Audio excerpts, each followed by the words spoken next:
السلام علیکم ورحمۃ اللہ وبرکاتہ۔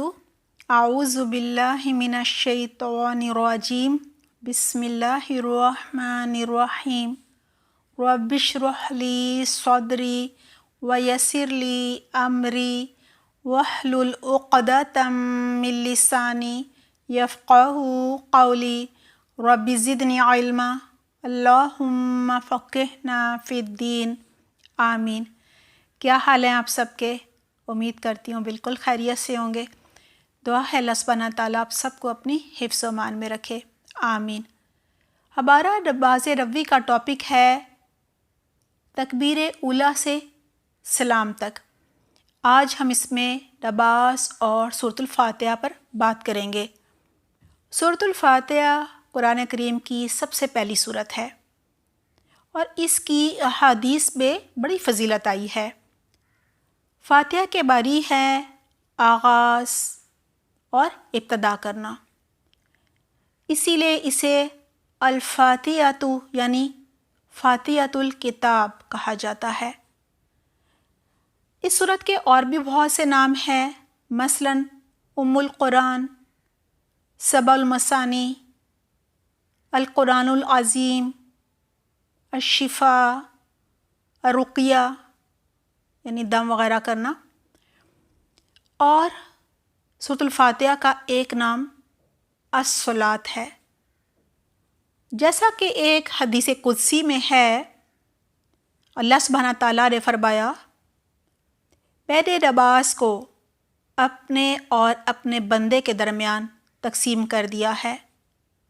مراد سورۃ الفاتحہ ہے، جس کا نصف حصہ اللہ سبحانہ تعالیٰ کی حمد و ثنا ہے اور اس کی رحمت اور ربوبیت اور عدل و بادشاہت کا بیان ہے، اور نصف حصے میں دعا و مناجات ہے جو بندہ اللہ سبحانہ تعالیٰ کی بارگاہ میں کرتا ہے۔ اس حدیث میں سورۃ الفاتحہ کو نماز سے تعبیر کیا گیا ہے، جس سے یہ صاف معلوم ہوتا ہے کہ نماز میں اس کا پڑھنا بہت ہی ضروری ہے۔ یہی وجہ ہے کہ آپ صلی اللہ علیہ وسلم نے فرمایا، لا صلاۃ لمن لم یقرأ بفاتحۃ الکتاب۔ ترجمہ ہے، جس شخص نے نماز میں سورۃ الفاتحہ نہیں پڑھی اس کی نماز نہیں۔ اس حدیث میں جو من کا لفظ ہے وہ عام ہے، یعنی اس میں ہر نمازی شامل ہے، چاہے وہ اکیلا پڑھ رہا ہو یا امام کے پیچھے پڑھ رہا ہو، اور سری نماز ہو یا جہری ہو، اور نماز فرض ہو یا نفل، ہر نماز کے لیے سورۃ الفاتحہ پڑھنا جو ہے وہ ضروری ہے۔ اس بات کی تائید ایک اور حدیث سے بھی ہوتی ہے۔ سیدنا عبادہ بن صامت رضی اللہ عنہ روایت کرتے ہیں کہ ہم نماز فجر میں رسول اللہ صلی اللہ علیہ وسلم کے پیچھے تھے۔ آپ نے قرآن پڑھا، بس آپ پر پڑھنا بھاری ہو گیا، بوجھل ہو گیا۔ جب نماز سے فارغ ہوئے تو آپ صلی اللہ علیہ وسلم نے فرمایا، شاید تم اپنے امام کے پیچھے پڑھا کرتے ہو؟ ہم نے کہا، جی ہاں اے اللہ کے رسول۔ آپ صلی اللہ علیہ وسلم نے فرمایا، سوائے فاتحہ کے اور کچھ نہ پڑھا کرو، کیونکہ اس شخص کی نماز نہیں ہوتی جو سورہ فاتحہ نہ پڑھے۔ یہ حدیث بھی اس بات کی دلیل ہے کہ جو بھی امام پڑھ رہا ہو اس کو پیچھے نہیں دہرانا، سوائے سورۃ الفاتحہ کے۔ اس کو دل میں پڑھنا چاہیے، کیونکہ جو اس کو نہیں پڑھتا سورۃ الفاتحہ کو، اس کی نماز ہی نہیں ہوتی۔ کوئی اکیلا پڑھ رہا ہو یا امام کے پیچھے پڑھ رہا ہو، اس کو دل میں سورۃ الفاتحہ ضرور پڑھنی ہے۔ یہ حدیث ابو داؤد میں بھی ہے، ترمذی میں بھی ہے اور نسائی میں بھی ہے۔ ایک روایت میں یہ بھی ہے کہ نبی اکرم صلی اللہ علیہ وسلم نے فرمایا، میں اپنے دل میں کہتا تھا کہ قرآن کا پڑھنا مجھ پر دشوار کیوں ہو رہا ہے، بس جب میں اونچی آواز میں پڑھوں جہری نماز میں تو قرآن سے سورۃ الفاتحہ کے سوا کچھ بھی نہ پڑھو۔ صحیح مسلم میں ہے، سیدنا ابو ہریرہ رضی اللہ عنہ بیان کرتے ہیں کہ رسول اللہ صلی اللہ علیہ وسلم نے فرمایا، جس شخص نے نماز پڑھی اور اس پہ سورۃ الفاتحہ نہ پڑھی بس وہ نماز ناقص ہے، ناقص ہے، ناقص ہے، پوری نہیں۔ سیدنا ابو ہریرہ رضی اللہ عنہ سے پوچھا گیا کہ ہم امام کے پیچھے ہوتے ہیں پھر بھی پڑھیں؟ تو سیدنا ابو ہریرہ رضی اللہ عنہ نے کہا، ہاں تم اس کو دل میں پڑھو۔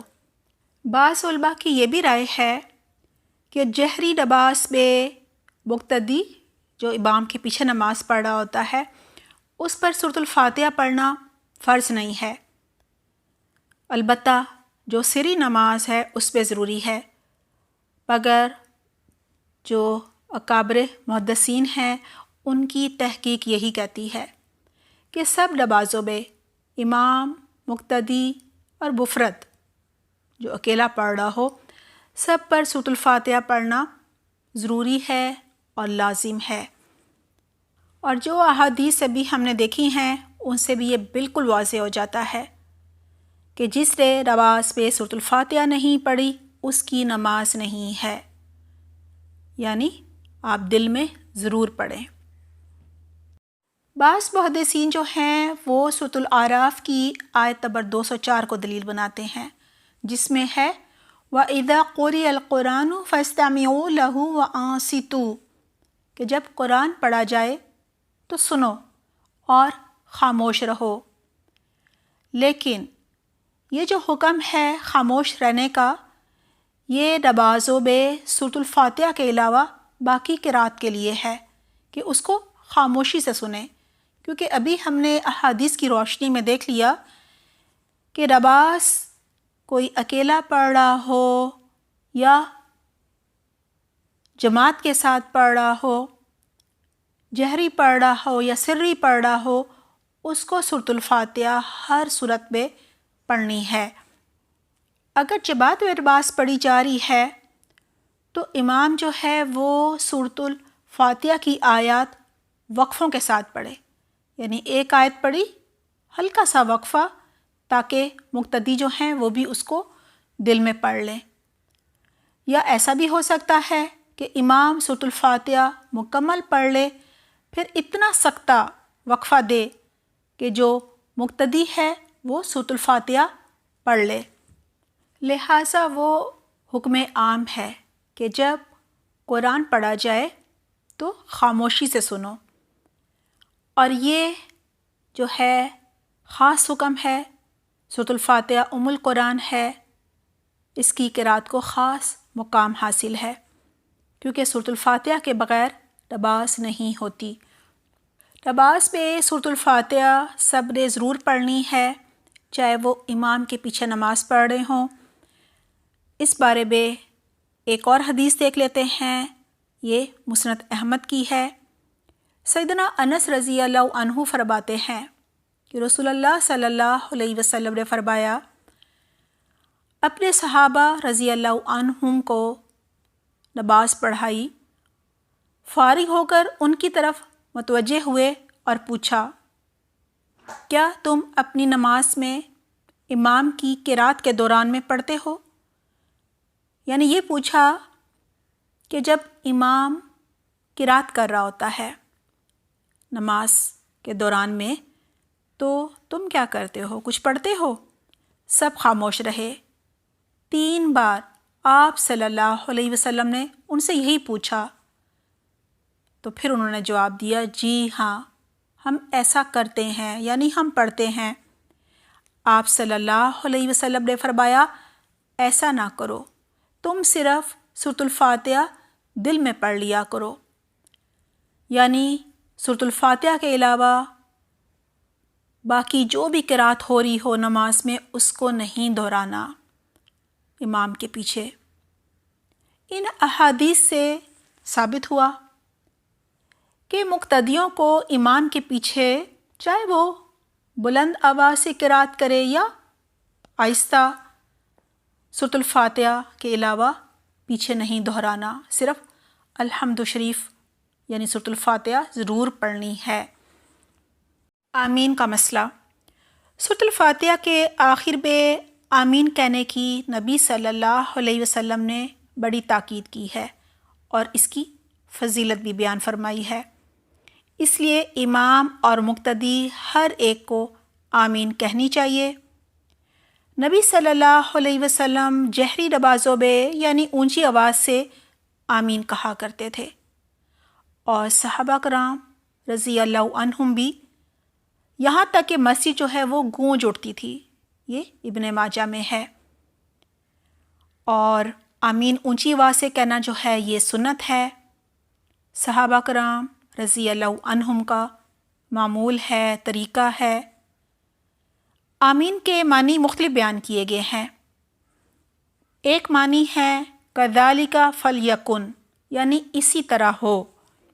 دوسرے معنی ہے لا تغیب رجاءنا، ہمیں نامراد نہ کرنا۔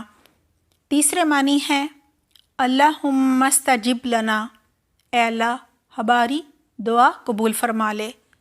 لہٰذا جہری نمازوں میں امام اور مقتدی آمین بالجہر کہیں گے۔ سیدنا وائل بن حجر رضی اللہ عنہ روایت کرتے ہیں کہ میں نے سنا رسول اللہ صلی اللہ علیہ وسلم نے غیر المغضوب علیہم ولا الضالین پڑھا، پھر آپ نے بلند آواز سے آمین کہی۔ سیدنا ابو ہریرہ رضی اللہ عنہ کہتے ہیں کہ جب رسول اللہ صلی اللہ علیہ وسلم غیر المغضوب علیہم ولا الضالین پڑھتے تو آپ اونچی آواز سے آمین کہتے۔ سیدنا ابو ہریرہ رضی اللہ عنہ فرماتے ہیں کہ رسول اللہ صلی اللہ علیہ وسلم نے فرمایا، جب امام آمین کہے تو تم بھی آمین کہو۔ جس شخص کی آمین فرشتوں کی آمین کے موافق ہو گئی، یعنی اس جیسی ہو گئی، تو اس کے پہلے سب گناہ معاف کر دیے جائیں گے۔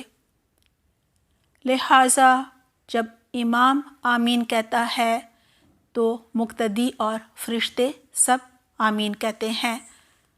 امام ابن خزیمہ اس حدیث کی تشریح میں یوں فرماتے ہیں کہ اس حدیث سے ثابت ہوا کہ امام اونچی آواز سے آمین کہے، کیونکہ نبی اکرم صلی اللہ علیہ وسلم مقتدی کو امام کی آمین کے ساتھ آمین کہنے کا حکم اسی صورت میں دے سکتے ہیں جب مقتدی کو معلوم ہو کہ امام آمین کہہ رہا ہے۔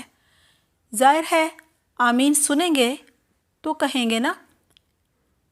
کوئی عالم تصور نہیں کر سکتا کہ رسول اللہ صلی اللہ علیہ وسلم مقتدی کو امام کی آمین کے ساتھ آمین کہنے کا حکم دیں جبکہ وہ اپنے امام کی آمین کو سن ہی نہ سکے۔ یعنی اگر وہ زور سے نہیں کہیں گے، جو بھی امام ہے وہ زور سے اگر آمین نہیں کہے گا تو مقتدیوں کو کیسے پتہ چلے گا؟ نعیم مجمر رحمہ اللہ فرماتے ہیں کہ سیدنا ابو ہریرہ رضی اللہ عنہ نے ہمیں رسول اللہ صلی اللہ علیہ وسلم کے طریقے کے مطابق نماز پڑھائی۔ پھر نعیم اس طریقے کو بیان کرتے ہوئے کہتے ہیں کہ انہوں نے آمین کہی اور جو لوگ آپ کی اقتداء میں نماز ادا کر رہے تھے انہوں نے بھی آمین کہی۔ سیدنا عبداللہ بن زبیر رضی اللہ عنہما اور ان کے مقتدی اتنی بلند آواز سے آمین کہا کرتے تھے کہ مسجد گونج اٹھتی تھی۔ اکرمہ رحمہ اللہ فرماتے ہیں، میں نے دیکھا کہ امام جب ولدالین کہتا تو لوگوں کی آمین کہنے کی وجہ سے مسجد گونج جاتی۔ رسول اللہ صلی اللہ علیہ وسلم نے فرمایا، جس قدر یہودی اسلام جو کرتے ہیں سلام اور آمین سے چڑھتے ہیں، اتنا کسی اور چیز سے نہیں چڑھتے، بس تم کثرت سے آمین کہو۔ دعا، تعوذ، تسمیہ اور سورۃ الفاتحہ پڑھ کر آمین کہہ لینے کے بعد قرآن مجید میں سے جو کچھ یاد ہو اس میں سے کچھ پڑھیں۔ آداب تلاوت۔ آئیے جانتے ہیں طباس پہ تلاوت کرنے کے کیا آداب ہیں۔ وہ بھی ہمیں اللہ سبحانہ تعالیٰ نے بتائے، رسول اللہ صلی اللہ علیہ وسلم نے ان پر عمل کر کے ہمیں دکھایا۔ رسول اللہ صلی اللہ علیہ وسلم کی زوجہ محترمہ ام سلمہ رضی اللہ عنہا سے روایت ہے، آپ صلی اللہ علیہ وسلم الحمد للہ رب العالمین پڑھتے، پھر ٹھہر کر یعنی وقفہ دے کر الرحمن الرحیم پڑھتے، پھر ٹھہر کر تھوڑا سا وقفہ دے کر مالک یوم الدین پڑھتے تھے۔ یہ جو حدیث ہے یہ مسند احمد کی ہے اور بہت سی روایات سے ہمارے پاس آئی ہے، لہٰذا بالکل اس کے صحیح ہونے میں کوئی شک نہیں ہے۔ ائمہ سلف صالحین کی ایک جماعت ہر آیت کے بعد وقفہ دیتی تھی۔ سورۃ الفاتحہ کی بات ہو رہی ہے، اور اگر اگلی جو آیت ہے وہ معنی کے لحاظ سے پہلی آیت کے ساتھ بالکل جڑی ہوتی تھی، اس کا اس سے تعلق ہوتا تھا، پھر بھی قطع کر کے پڑھتی تھی۔ یعنی وہ جو جماعت ہے وہ کیا کرتی تھی، بیچ میں وقفہ دیتی تھی ہر آیت کے۔ امام صاحب جب نماز پڑھا رہے ہوتے تھے تو سورۃ الفاتحہ کی ایک آیت پڑھتے، تھوڑا سا بیچ میں وقفہ دیتے تاکہ مقتدی جو ہے وہ اس کو دہرا لے، اور دہرانا کیسے ہے، زور سے نہیں، اس کا بھی آگے ذکر آ رہا ہے۔ تلاوت قرآن کا مسنون طریقہ یہی ہے، لیکن آج کل قاری حضرات جو ہیں اس طرح تلاوت کرنے سے گریز کرتے ہیں، یعنی وقفہ نہیں دیتے، ٹھہر کر نہیں پڑھتے۔ رسول اللہ صلی اللہ علیہ وسلم نے فرمایا، نمازی اپنے رب کے ساتھ سرگوشی کرتا ہے، یعنی آپ کی سرگوشی بھی اللہ سبحانہ تعالیٰ سنتے ہیں، آپ کو زور سے تلاوت کرنے کی ضرورت نہیں ہے۔ پھر کہا جا رہا ہے اسے خیال کرنا چاہیے، کس کو، نماز پڑھنے والے کو، کہ وہ کس قسم کی سرگوشی کر رہا ہے، اور تم حالت نماز میں قرآن مجید اونچی آواز کے ساتھ تلاوت کر کے اپنے ساتھیوں کو اضطراب میں نہ ڈالو، یعنی ان کو پریشان نہ کرو۔ اونچی آواز پہ جب کوئی تلاوت کرتا ہے تو ساتھ میں جو نمازی نماز پڑھ رہے ہوتے ہیں ان کا خشوع برقرار نہیں رہتا، ان کی توجہ جو ہے وہ ہٹ جاتی ہے اللہ سبحانہ تعالیٰ کی طرف سے۔ رسول اللہ صلی اللہ علیہ وسلم اللہ سبحانہ تعالیٰ کے حکم کے مطابق آہستہ آہستہ قرآن پاک کی تلاوت فرماتے، بلکہ ایک ایک حرف الگ الگ پڑھتے۔ یوں معلوم ہوتا کہ چھوٹی سورت لمبی سورت سے زیادہ لمبی ہو گئی ہے، یعنی سورۃ الفاتحہ میں اتنا زیادہ ٹائم لگتا کہ لمبی لمبی صورتوں سے بھی زیادہ لگ جاتا۔ چنانچہ آپ کا ارشاد ہے، حافظ قرآن کو کہا جائے گا تم قرآن پڑھتے جاؤ اور جنت کی سیڑھیاں چڑھتے جاؤ، جس طرح تم دنیا میں ترتیل و آہستگی کے ساتھ یعنی آہستہ آہستہ ٹھہر کر قرآن پڑھا کرتے تھے، اسی طرح پڑھتے چلو، تمہاری منزل وہاں ہے جہاں تم آخری آیت پڑھو گے۔ رسول اکرم صلی اللہ علیہ وسلم قرآن کو اچھی آواز سے پڑھنے کا حکم فرماتے، اس لیے کہ خوبصورت آواز کے ساتھ قرآن پاک پڑھنے میں مزید حسن پیدا ہوتا ہے۔ سیدنا عقبہ بن عامر رضی اللہ عنہ بیان کرتے ہیں کہ رسول اللہ صلی اللہ علیہ وسلم نے فرمایا، اللہ کی کتاب کا علم حاصل کرو، اسے ذہن میں محفوظ کرو یعنی حفظ کرو، اور اسے خوبصورت آواز سے پڑھو۔ مجھے اس ذات کی قسم جس کے ہاتھ میں میری جان ہے، اونٹ کے گھٹنے کی رسی اگر کھول دی جائے تو اتنی تیزی سے نہیں بھاگتا جتنا تیزی سے قرآن پاک حافظے سے نکل جاتا ہے۔ یعنی قرآن حفظ کرنے کے بعد اسے بھلا دینا بہت ہی بڑا گناہ ہے۔ لہٰذا اس کو پکا کرنے کے لیے کیا کرنا چاہیے؟ اس کو نمازوں میں دہرانا چاہیے۔ رسول اکرم صلی اللہ علیہ وسلم نے فرمایا، اللہ نے کوئی چیز اتنی توجہ سے نہیں سنی جتنی توجہ سے اس نے نبی کریم صلی اللہ علیہ وسلم کا بہترین آواز کے ساتھ قرآن پڑھنا سنا ہے۔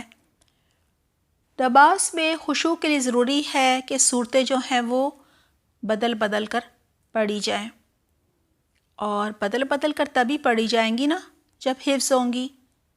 لہٰذا اپنی نمازوں کو خوبصورت بنانے کے لیے، ان میں خشوع و خضوع پیدا کرنے کے لیے ہمیں قرآن کو حفظ بھی کرنا چاہیے اور اپنی نمازوں میں اسے دہرانا بھی چاہیے۔